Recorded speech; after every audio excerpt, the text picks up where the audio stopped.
Okay, you guys, we are at a critical time.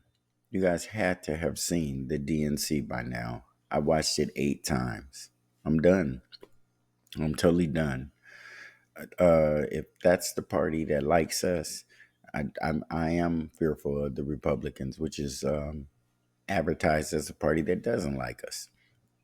Why in the heck are black people still Democrats? Are we that desperate? What are the Democrats doing? They have turned us into our whole race, or everybody who's willing to get on that stage, into hype people. They're like rap groups used to let the hype man come out and get the crowd going. That's what looks like our black entertainers and black politicians have turned into, just hype men.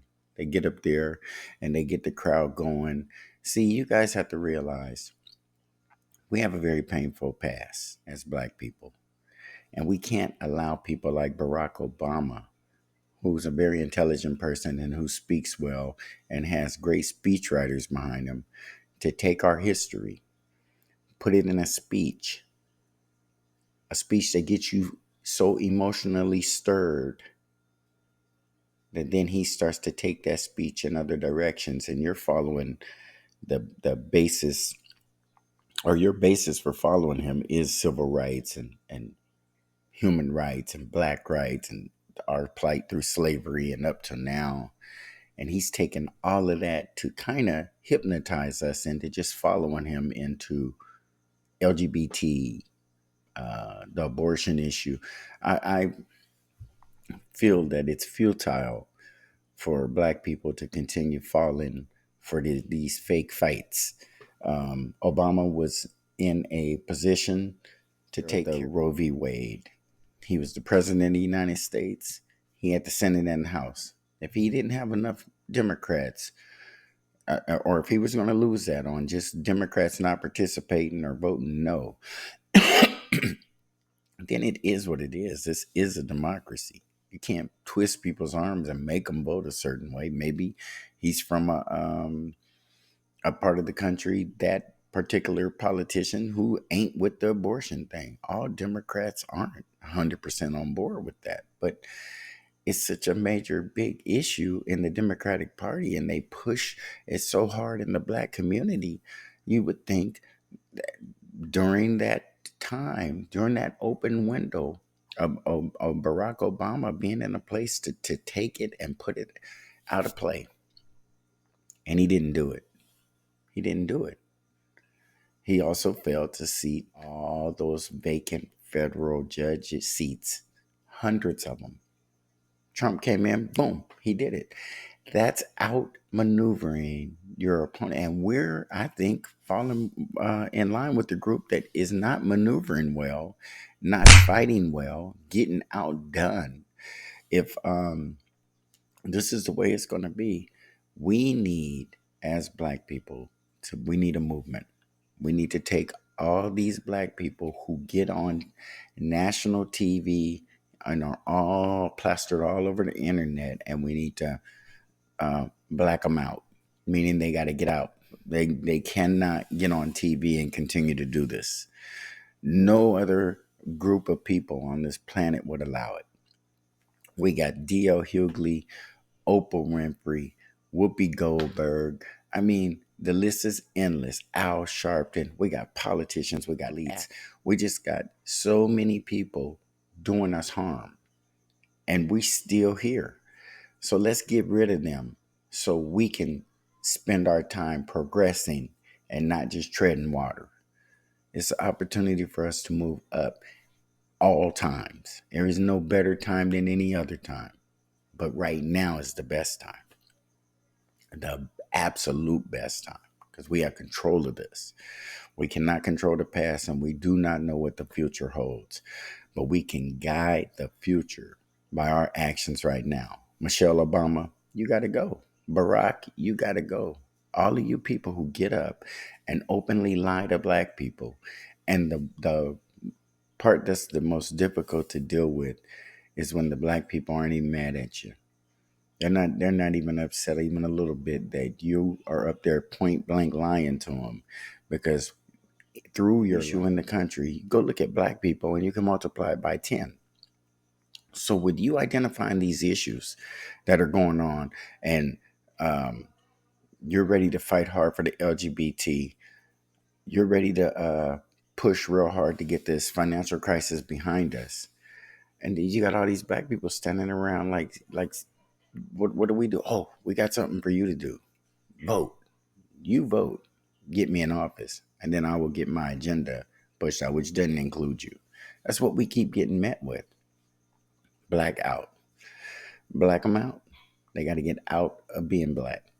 If you don't want to be black, don't be. But don't use us. Don't lie to us. Don't get up in front of us at these conventions and at these award ceremonies and all this stuff that you do. And all you're fighting for voting rights for is so that black people have voting rights to vote for you. For what? We're going to have to understand that what it is that they envision for us isn't at all what we envision for ourselves. We need to quit letting people write our story. We need to quit. All those black people got up at the DNC. All those people got up at the DNC. And I want all of you for one moment to add this up. The little black girl, Michaela Montgomery, who got up at the RNC. Her speech was more heartfelt and more genuine, and her response from the candidate directly was way more heartfelt than Oprah and Obama and all of them added up lying to us, and Kamala endorsing that. That RNC girl brought down the house. There were other speakers who were pretty good. There were some speakers, not all of them, I'd see that were good, but they were lying to us. Great people using their special powers for evil to lie to us. They were ready to attack. It seems like to me the two elephants in the room, and to me every DNC is the black movement, black civil rights, blacks being killed by police, blacks. You can put anything you want on the end of it. That need to be dealt with at every DNC. That should be a theme ongoing, like a legacy award that you give out at the Grammys or something. That's something that every round of a DNC convention that has to be brought up, has to be addressed, has to be talked about, has to be walked in that direction. But we just sit there as black people, and you are so easily offended as a black. Someone calls us brainwashed. I know I am. I hate to hear that. But God, we do nothing but brainwash stuff. Only a brainwashed person would have a mic turned on with millions of people listening to you. And you even get up there because somebody allowed you to talk about inequalities in education and inequalities in voting and the police murdering us and all these things that you're able to get up there and say, but you have to bring it back home. You got to bring it. You can't keep going that way. You can get that crowd, tears streaming down some of these black people's cheeks. They hugging each other. The other people are looking at the black people and feeling the moment, because there's nothing other than probably church that can spark people the way it's civil rights speech, civil rights language. When you fire those words, freedom and equality and all that stuff comes out in a crowded room and everybody's feeling it. And then you take it and you bring Coleman back down and put them on the real. You got that emotion, but you throw it behind abortion rights, or you throw it behind immigration, and we're creating a problem at the border by allowing all those people in here, by allowing them to take up a lot of the resources that we have or need for the Americans who are here. They're already here. You got to take care of them. You can't keep bringing in people and just making us get in where we fit in, letting our black leaders get up and just do that. Let me go back to that and just stay on it for a second. D.L. Hughley, he made a comment about going to Kamala's house. She put her hand on his shoulder. It's like, you don't know me. I'm going to tell you right now. Anybody who look up Kamala Harris's record in California, if you're black, you ain't with it. You ain't with it. Now, if you can't, as an attorney general, top cop, whatever you are, see black people being locked up at a higher rate anywhere in the country, any state, any municipality, if you see that happening, and when by the time you end your tenure, it hasn't changed, you ain't done nothing. You just continue what's already going on. The racism, you might have a case that sticks out that you can bring on the campaign stump, or a few cases. But when we put your life's work, your work in California together, it does not look good when you look at the color and the numbers. And you were locking up black people and people underneath you. The anti-black movement. It was anybody who look up Kamala Harris's record in California. If you're black, you ain't with it. You ain't with it. Now, if you can't, full effect in California when you were Attorney General and you didn't do nothing to stop it. The anti-black agenda is on full display in the United States of America, and you are the seated vice president, and you haven't addressed it. You have just absolutely not addressed it. You haven't said, hey, me, and you got soul sister, aka family, that you should be up there trying to impress. You should have them girls losing their mind, but instead you got them believing things like, we can't expect her to do a whole lot for us. We understand that she gonna be the president for the whole country. Well, if you're gonna be the president for the whole country, a big chunk of what this country has done and needs to do deals with black people.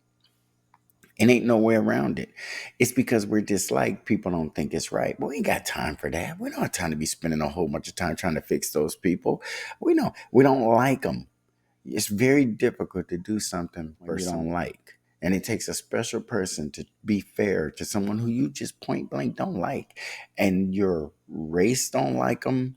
And your friends don't like them. And everybody you've ever encountered don't like them. And so for you not to like them is no different. You're accepted, not liking them. Nobody else like them.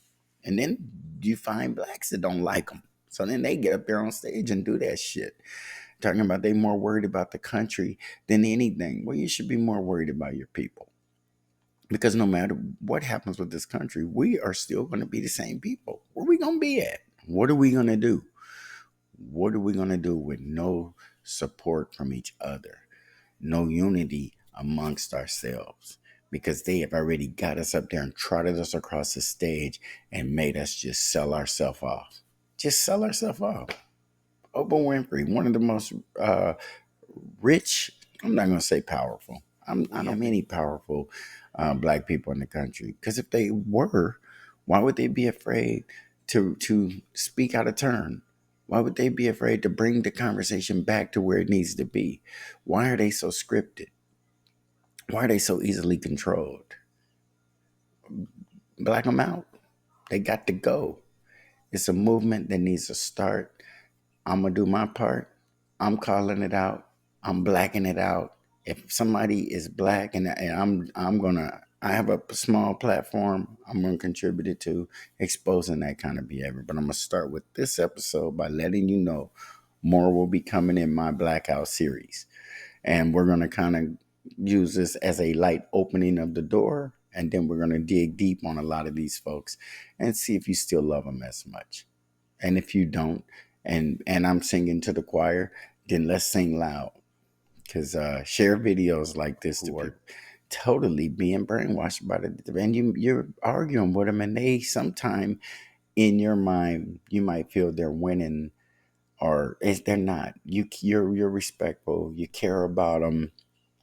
No matter how loud people's voices get, it doesn't change the facts.